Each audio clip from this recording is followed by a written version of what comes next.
அஸ்ஸலாமு அலைக்கும். வாங்க, பிறந்த 3வது நாள் குழந்தைக்கு ஒரு நிறைய காரசாரமான ஒரு ரெசிபி வச்சு சாப்பாடு கொடுக்கலாம். வாங்க.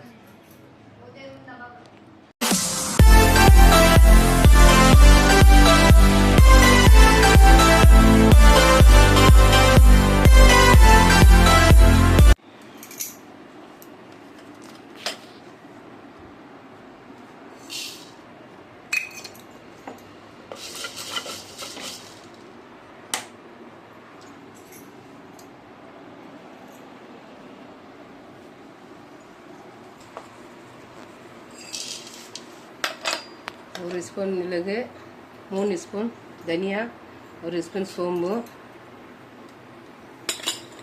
1 ஸ்பூன் சீரகம், அதிமதுரம் இதிலே போட்டு வறுத்துக்கணும். சுக்கு, சித்தர்த்தை, திப்பிலி நல்லா ஆவி வர வரைக்கும் நல்லா வறுத்து எடுத்துக்கணும். எண்ணெயெல்லாம் சேர்க்கக்கூடாது. இது மாதிரி கடை இருந்தால் கடை வச்சுக்கோங்க, மண் கடை. இல்லைனாலும் உங்கள் வீட்டில் எந்த பொருள் இருக்கோ அதை வச்சு செய்துக்கலாம். எல்லாமே ஒரு பழமையாக இருக்கணும்னு நான் இந்த மண் சட்டி வச்சுருக்கேன்.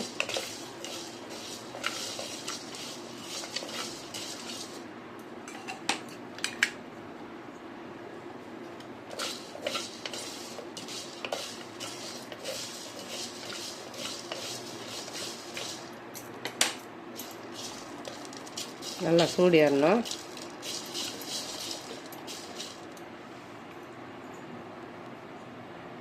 இந்த மாதிரி ஆவி வரணும். ஒரு பிளேட்டில் மாற்றிக்கலாம்.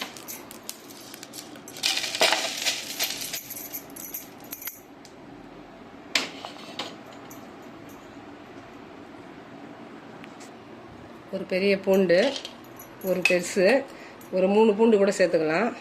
நான் ஒரு பூண்டு போட்டிருக்கேன். பூண்டு எவ்வளோ சேர்த்தாலும் நல்லா பால் சுரக்கும் குழந்தைக்கு. பூண்டில் பால் சுரக்கிற ஒரு தன்மை ரொம்ப.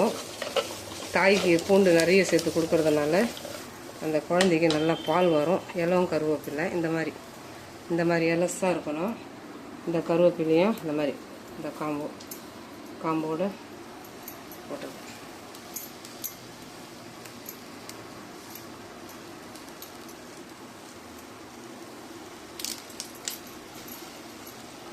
இலசாக இருக்கணும். கருவேப்பிலை உள்ள மருத்துவம் தெரியும். கருவாப்பிள்ளை இந்த கருவேப்பிலையும் இந்த மாதிரி இளங்கருவேப்பிலை சேர்த்து அது கூட நல்லா இதையும் ஆவி வர மாதிரி வறுத்து எடுத்துக்கணும். எண்ணெய்லாம் சேர்க்கக்கூடாது. இந்த கடை நல்லா சூடாக இருக்கும். நம்ம கேஸ் ஆஃப் பண்ணிட்டோம்னா கடை சூடாக இருக்கும். கொஞ்சம் ஆவி வர வரைக்கும் இந்த மாதிரி கலரி கொடுத்துட்டு கேஸ் ஆஃப் பண்ணிவிட்டு அந்த சூட்லேயே இந்த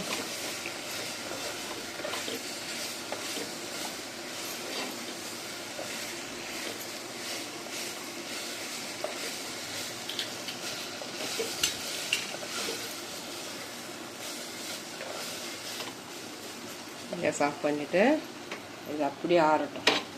இந்த சூடு ஃபுல்லாக இதில் நல்லா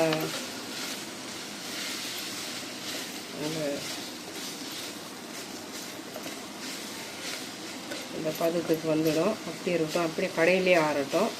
இது பிளேட்டில் ஆறட்டும். சுக்கு அப்படி போடக்கூடாது. ஜாரில் பிளேட் உடஞ்சிடும். இந்த மாதிரி லைட்டாக இந்த மாதிரி கொஞ்சம் தட்டி கூட சேர்த்துக்கணும். சித்தர்த்தை,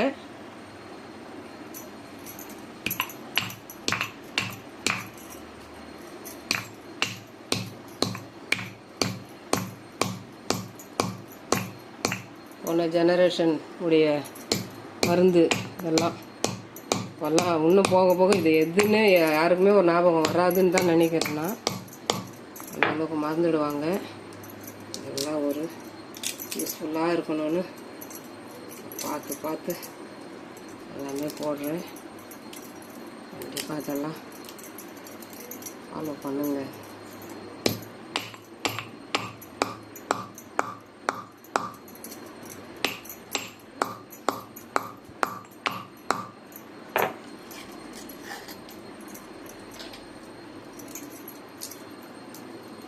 நல்லா இந்த மாதிரி பிரித்து போட்டுக்கணும். அப்படியே போட்டிங்கன்னா அடுத்தது உங்களுக்கு யூஸ் ஆகிற ஜாரு உடஞ்சிடும், பிளேடு உடஞ்சிடும்.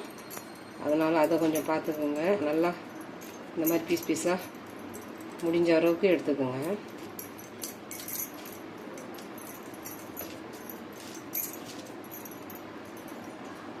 அதே மாதிரி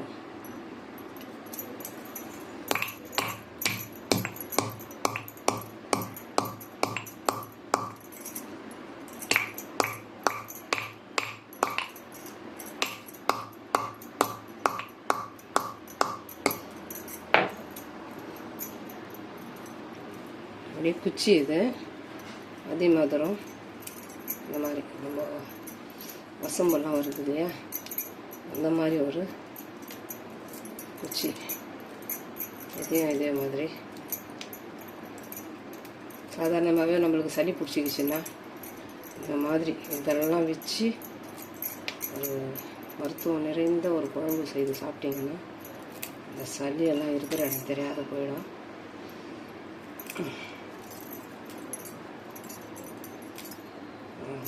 தூள் பண்ணிடலாம். நம்ம பிளேடு உடஞ்சிடும்.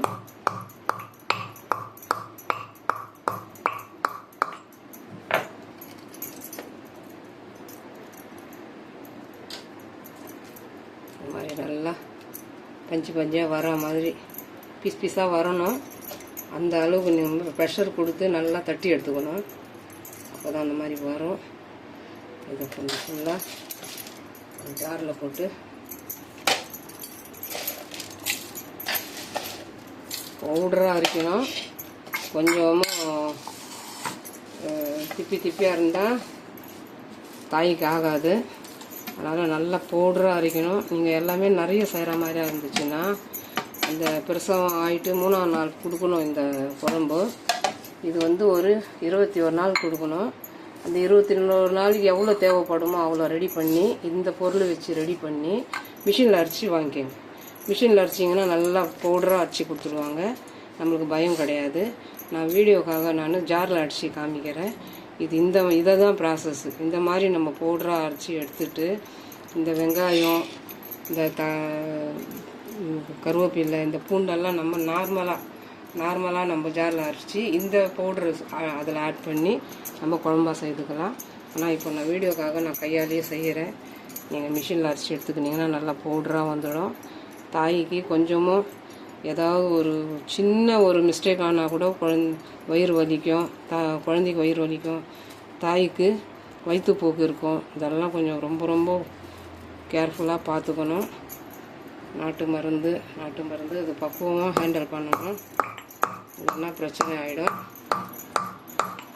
பயப்பட வேணாம். இதெல்லாம் கொஞ்சம் பார்த்துக்கலாம். அவ்வளோதான். நீங்கள் மிஷின் அரைச்சிடுங்க.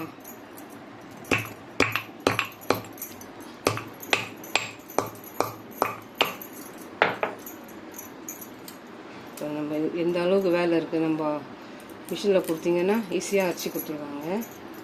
மிஷினில் அரைச்சி வாங்கிக்கோங்க. அது ஃபுல்லாக பவுட்ரு பண்ணிவிட்டு தனியாக எடுத்துடலாம்.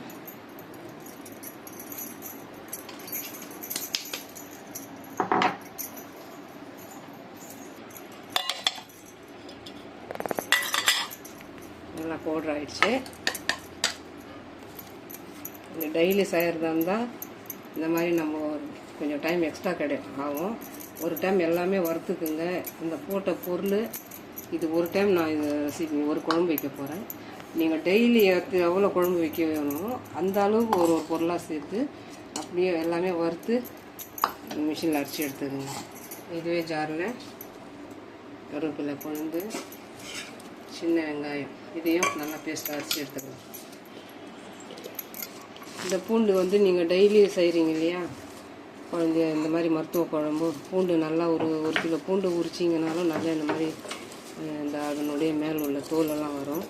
இந்த பூண்டு தோல் 11ஆம் நாள் தலைக்கு ஊற்றுறீங்க இல்லையா, 11ஆம் நாள் 5ஆம் நாள் என்றைக்கு தலைக்கு ஊற்றுறீங்களோ அன்றைக்கி இந்த சாம்பிராணி புகை நெருப்பு இருந்தால் பிரச்சனை இல்லை, நெருப்பில் வச்சு சாம்பிராணி போட்டு அது கூட இந்த இலையை இந்த தழையை போடுங்க, இந்த தோலை போடுங்க. போட்டிங்கன்னா அந்த புகை இந்த புகை ரெண்டும் சேர்ந்து கீழே பாதம் கீழே உள்ளங்கால் கை கழுத்து இந்த பக்கமெல்லாம் நல்லா இந்த புகை கொடுக்கணும். இந்த தாய்க்கு, குழந்தை பெற்ற தாய்க்கு இந்த புகையை தரணிங்கன்னா இது ஒரு மருத்துவம். சாம்பிராணி மருத்துவம் ஒன்று, இந்த பூண்டினுடைய தோலினுடைய மருத்துவம். இந்த தோலை வேஸ்ட்டு பண்ணாதீங்க.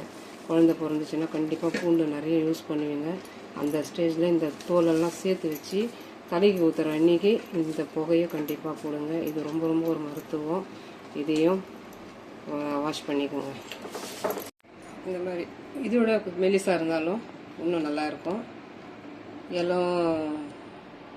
எலசாக இருக்கணும். நம்ம மருத்துவ குழம்பு வைக்கும்போது காய்க்கு எலசான காய் போட்டு அவ்வளவும் சத்து.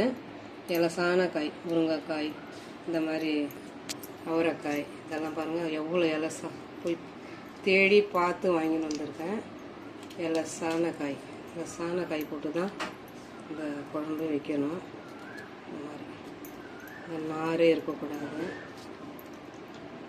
எலசான காய் வாஷ் பண்ணி வச்சுருக்கேன்.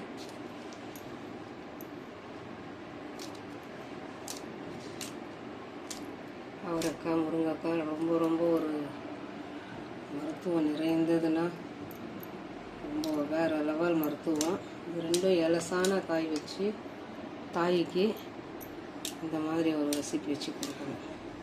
இது தாய்க்கு மட்டும் இல்லை, இது 3ஆம் நாள் குழந்தைக்கும் சேர்ற ஒரு உணவு தான், மருத்துவம் தான் இது. இந்த மாதிரி பார்த்து செய்யணும். நான் வாஷ் பண்ணி வச்சுருக்கேன். மசாலா அரைச்சாச்சு. இந்த உப்பு வறுத்து தூள் பண்ணி வச்சுருக்கேன், சேர்த்துக்கலாம். இந்த உப்பு அரைச்ச பவுட்ரு நான் இந்த அளவுக்கு போட்டதும் இப்படி வந்திருக்கு. நீங்கள் எல்லாமே கூடுதலாக எல்லாமே மசாலா ஆட் பண்ணி வறுத்து மிஷினில் அரைச்சி வச்சுக்கோங்க. தாளிக்கெல்லாம் கூடாது. இந்த குழம்பும் தாளிக்காமே அப்படியே செய்யணும். இந்த வெங்காயம், சின்ன வெங்காயம், கருவேப்பிலை, பூண்டு, சின்ன வெங்காயம் சேர்த்துக்கலாம்.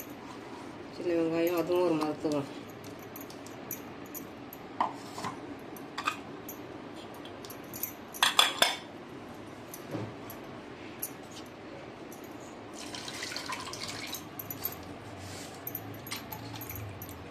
தண்ணி எல்லாமே நம்ம குழம்பு கூட்டி தான் அடுப்பில் வைக்கணும். ஃபஸ்ட்டு வறுக்கிறது அடுப்பில், அதுக்கப்புறம் குழம்பு கூட்டிட்டு பிற்பாடு தான் நம்ம அடுப்பில் வைக்கணும், கேஸில் வைக்கணும்.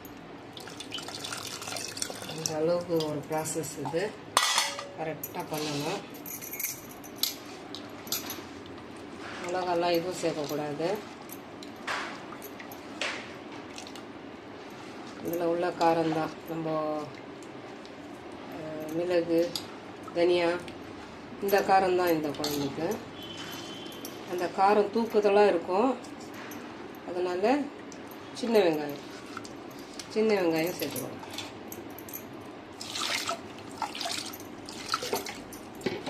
வாஷ் பண்ணி வச்சேன் அவரைக்காய், வாஷ் பண்ணி வச்சேன் முருங்கைக்காய். இது வந்து தனித்தனியாகவும் வைக்கலாம். முருங்கைக்காய் தனியாக, அவரைக்காய் தனியாக, கத்திரிக்காய், இதெல்லாம் வந்து குழந்தை பெற்ற தாய்க்கு கொடுக்குற ஒரு வெஜிடேபிள். இதில் எந்த ஒரு சைடு எஃபெக்டும் கிடையாது. சளி பிடிக்கும் அது இது எதுவுமே கிடையாது. இது தனித்தனியாக செய்து கொடுக்கலாம். நான் ரெண்டும் ஒன்றா போட்டு இந்த ரெசிபி ரெடி பண்ணுறேன்.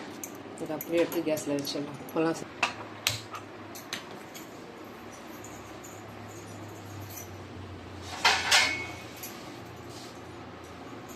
நல்லா கொதிக்கட்டும். கொதித்து சுண்டணும். இந்த காய் நல்லா வேகணும். இந்த காய் நல்லா வெந்தால் கரெக்டான ஒரு கண்டென்சி வேகட்டும். நல்லா கொதிக்குது. நல்லா கொதிக்கணும். இந்த காயெல்லாம் நல்லா வெந்து, இந்த முருங்கைக்காய், அவரைக்காய் எல்லாமே நல்லா வெந்து உடையணும். டைட்டாக இருக்குது. இன்னும் நல்லா வேகட்டும். எவ்வளோ வேகுதோ அந்த அளவுக்கு குழம்பு நல்லா டேஸ்ட்டாக இருக்கும். நல்லா சுண்டி வரணும். அது வரைக்கும் பொறுமை காத்து கொதிக்க வைக்கணும். சிம்லேயே வச்சுக்கலாம். கையில் வச்சா தண்ணியெல்லாம் சீக்கிரம் சுண்டிடும், அந்த பதம் வராது. கொஞ்சம் சிம்மில் வச்சு ஃபுல்லாக மூடி வைக்காதீங்க, பொங்கிடும். கொஞ்சம் லைட்டாக இந்த மாதிரி திறந்த மாதிரி வச்சு கொதிக்க வைங்க.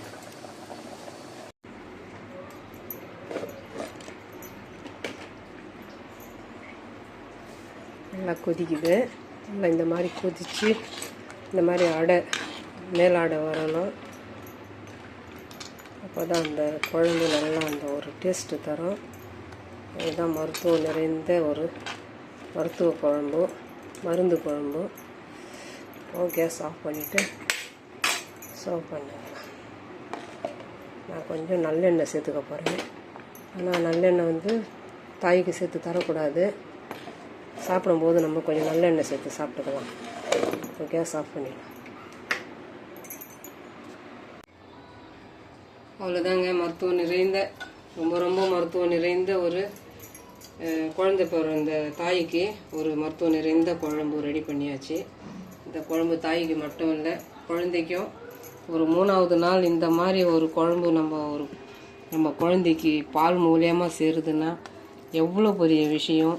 இப்போது இருக்கிற ஜெனரேஷனில் குழந்தைக்கு இந்த ஒரு குழம்பு கொடுக்க விடுவாங்களா பாருங்கள், விட மாட்டாங்க. சின்ன ஒரு இதுவும் குழந்தைக்கு சேரக்கூடாதுன்னு தான் இப்போதைய ஜெனரேஷன். ஆனால் இதெல்லாம் அந்த காலத்து மருத்துவம் நிறைந்த ஒரு மருத்துவ குழம்பு. கண்டிப்பாக இந்த மாதிரி ஒரு வர ஜெனரேஷன்லேயோ இல்லை இப்போ யாராவது குழந்தை பிறக்கிற ஸ்டேஜில் இருந்தீங்கனாலும் கண்டிப்பாக இதை ஃபாலோ பண்ணி ஒரு நாள் நீங்கள் இந்த மருந்து குழம்பு வச்சு கொடுக்க சொல்லுங்கள் உங்கள் வீட்டில் இருக்கிறவங்கள. அதை வச்சு நீங்கள் சாப்பிடுங்க. ஒரு 3வது நாள் நம்ம குழந்தைக்கு இந்த அளவுக்கு ஒரு மருத்துவம் பால் மூலியமாக சேருதுன்னா அந்த குழந்தைக்கு எவ்வளோ ஒரு நோய் எதிர்ப்பு சக்தி கிடைக்கும். எல்லாமே நீங்களே அதை பற்றி யோசித்து பாருங்கள். ஒரு பால் மூலியமாக நம்ம குழந்தைக்கு இந்த அளவுக்கு ஒரு மருத்துவம் சேருதுன்னா அது ரொம்ப ஒரு நம்மளுக்கு ரொம்ப ஒரு யூஸ்ஃபுல்லான ஒரு விஷயம் இந்த மருத்துவம். கண்டிப்பாக இந்த மாதிரி ட்ரை பண்ணி பாருங்கள். உங்களுக்கும் நோய் எதிர்ப்பு சக்தி எல்லாமே அந்த கர்ப்பப்பையில் எல்லாம் எந்த ஒரு நீர் கட்டியோ எதுவும் உங்களுக்கு சேராது. இந்த மருத்துவம் எல்லாமே உடம்புல நல்லா அப்சர்வ் ஆகி அந்த குழந்தைக்கு பால் எல்லாமே ஒரு மருத்துவம். இந்த காயெல்லாம் நல்லா வெந்து இந்த மாதிரி ஒரு நல்ல கிரேவி டைட்டாக இந்த கிரேவி ஆகணும். இந்த குழந்தை பிறந்திருக்கு 3வது நாள் இந்த மாதிரி ஒரு குழம்பு வச்சு சாப்பாடு கொடுங்க. குழந்தை பிறந்து 3 நாள் ரொட்டி காஃபி இதை மட்டும் ஃபாலோ பண்ணுங்கள். அந்த கர்ப்பப்பை எல்லாமே அதில் உள்ள அந்த நச்சு எல்லாம் வெளியில் வரும். அந்த கொழுப்பு சக்தி எதுவும் சேராமல் நல்லா ஒரு நார்மலாக ஆகிடும் உடம்பு. 3வது நாள் இந்த மாதிரி ஒரு குழம்பு வச்சு சாப்பிடுங்க. 11ஆம் நாள் தண்ணியை தலைக்கு ஊற்றும்போது இந்த மாதிரி அந்த பூண்டு தோல் வச்சு அந்த புகை கொடுங்க. இதெல்லாம் பழைய காலத்து ஒரு மருத்துவம். குழந்தை பிறந்தவங்களுக்கு, குழந்தை பெற்ற தாய்க்கு கண்டிப்பாக ட்ரை பண்ணுங்கள். இந்த மருத்துவம் நிறைந்த ஒரு குழம்பு அந்த டைம் அந்த 3வது நாள் சாப்பாடு கொடுக்கும்போது ரொம்ப ஒரு ஆர்வமாக இருக்கும். எப்போ சாப்பாடு சாப்பிட்லான்னு இந்த மாதிரி ஒரு குழம்பு வச்சு கொடுக்கும்போது நீங்கள் எவ்வளோ சாப்பிட்றீங்கன்னு உங்களுக்கே கணக்கு வராது. அந்த அளவுக்கு நீங்கள் நிறைய சாப்பிடுவீங்க. இந்த சாப்பிட்டுட்டு ஒரு சொம்பு தண்ணி நிறைய தண்ணி ஒரே டைம் குடிங்க. அடிக்கடி குடிக்காதீங்க. சாப்பிட்டுட்டு படுத்து தூங்காதீங்க. 3வது நாள் சாப்பிடும்போது கண்டிப்பாக தூக்கம் வரும். தூங்கக்கூடாது. நீங்கள் எந்த அளவுக்கு முடியுமா தலைக்கு உட்கார ட்ரை பண்ணி பாருங்கள். இந்த மருத்துவம் நிறைந்த குழம்பு அந்த அளவுக்கு உங்களுக்கு ஒரு யூஸ்ஃபுல்லாக இருக்கும். கண்டிப்பாக 3வது நாள் சாப்பிட்ற மாதிரி பாருங்கள். சாப்பாடு உடனே எல்லாம் சாப்பிடக்கூடாது. அந்த கர்ப்பப்பை கொஞ்சம் 3 நாள் கொஞ்சம் காலியாக இருந்துச்சுன்னா அதில் உள்ள நச்செல்லாம் உங்களுக்கு வெளியாகிடும். ஃப்யூச்சரில் அந்த நீர் கட்டி இதெல்லாம் உங்களுக்கு பிரச்சனை பண்ணாது. இந்த 3 நாள் நீங்கள் சாப்பாடு சாப்பிடாமல் இருக்கும்போது உங்களுக்கு எல்லாமே நார்மல் ஆகிடும் உங்கள் உடம்புல. கண்டிப்பாக இப்போது கர்ப்ப ஸ்டேஜில் யார் இருக்கிறீங்களோ இதை கண்டிப்பாக ஃபாலோ பண்ணுங்கள். நம்ம எப்போவுமே சாப்பிட்டுக்கலாம். அந்த 3 நாள் நீங்கள் கண்டினியூவாக நீங்கள் இதெல்லாம் ஃபாலோ பண்ணிங்கன்னா உங்கள் உடம்புக்கு ஃப்யூச்சரில் எந்த ஒரு பாதிப்பும் வராது. கண்டிப்பாக இதை ட்ரை பண்ணுங்கள். இந்த மருத்துவம் நிறைந்த குழம்பு உங்களுக்கு பிடிச்சிருந்துச்சுன்னா like, comment, share, bill button மறக்காமல் நல்ல உள்ளங்கள் பேகம் சேனலுக்கு சப்ஸ்கிரைப் பண்ணுங்கள். நான் இது டேஸ்ட் எப்படி இருக்குன்னு பார்க்குறேன். அஸ்ஸலாமு அலைக்கும்.